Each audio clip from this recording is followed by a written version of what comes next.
Hello and welcome to this second part of the EAS My School Improvement Dashboard video tutorials.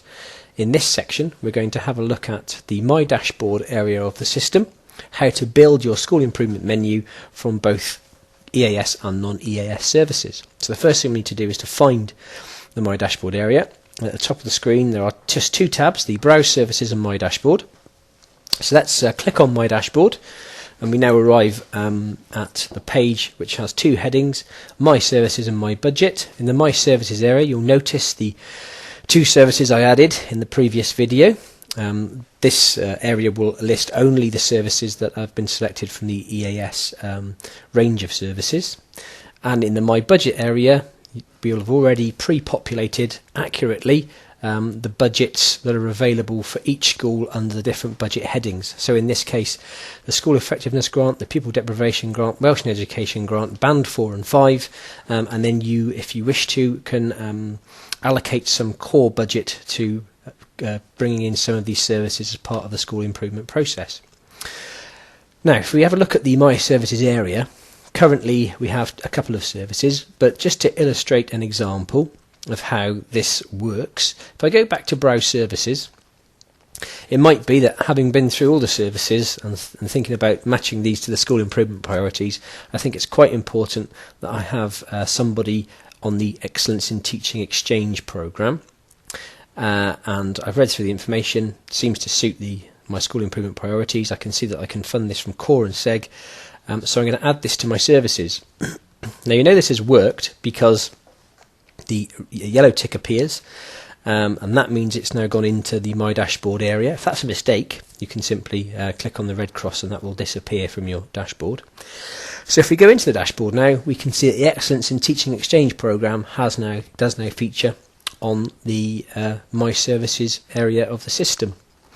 There's two further things I then need to do once I pull my services into this area. The first is to select a quantity for the service, so how many of those particular things that I wish to purchase. So for example, if it was the Excellence in Teacher Exchange programme and I wanted to have 2 people on that programme, I would select 2.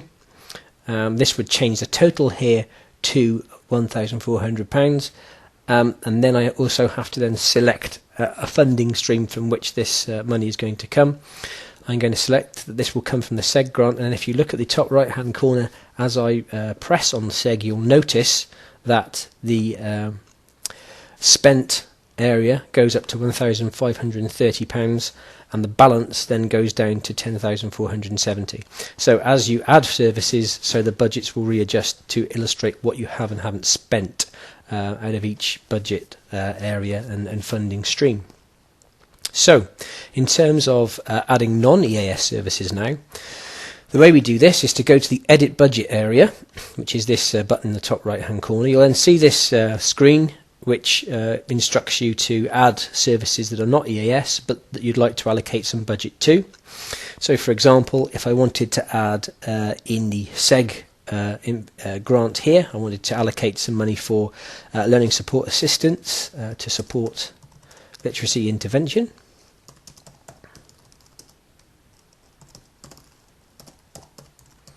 You'll be able to write in some explanatory text there, and if you click into the box where next to the pound sign, you can then allocate what you think would be the amount of funding you'd want to put in there. So I'm normally just here going to put £8,000, and once you're happy with that, you can either add another service, another text box will appear and you can add another figure, or if that's all you're going to allocate additionally from SEG from other services, you click Done. Now just before I do that, I have a look at the screen up here where we have the budget available, the spend and balance, and see what happens when I click Done. You'll see immediately the budget available has now been reduced to £4,000 because I've allocated £8,000 for the learning support assistant. This means that the budget available is now £4,000. I've spent £1,530 from EAS services, and therefore I have £2,470 left. And as I mentioned there, you can add additional services for both SEG, Pupil Deprivation Grant, the Welsh and Education Grant, and the Band 4/5 if applicable. and illustrate where you're going to spend that money. Okay, so the next part of the process then is to complete your dashboard with the plan of all the different interventions or services that you're going to use in terms of those grant monies. And when you've finished that process, you click the Submit My Services button at the bottom of the screen. When you submit your services, what will happen is an email will be sent to the business support team in EAS. That information will then be viewable by your system leader, and then the senior leader with responsibility for completing this task can meet with the system leader and discuss the options and how the money is being spent to inform the plans that you then have to complete after you've gone through this process.